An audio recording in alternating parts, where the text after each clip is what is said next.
Sino bang hindi nakakakilala kay Justin Brownlee mga chong? Isa nga po siya sa mga pinakamalalakas na import sa PBA at ABL ngayon. Nakamit nga po ng Alab Pilipinas ang kampyonato sa tulong na rin nito noong nakaraang taon.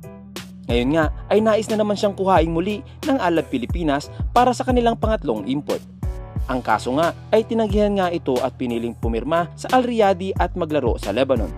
Bakit nga kaya tinanggihan nito ang kanyang dating kupunan? Pero bago nga yan ay pindutin muna natin ang like at subscribe button para maging updated sa mga sports news na gaya nito. So bakit nga ba tinanggihan ni Justin Brownlee ang offer ng kanyang former team na Alab Pilipinas?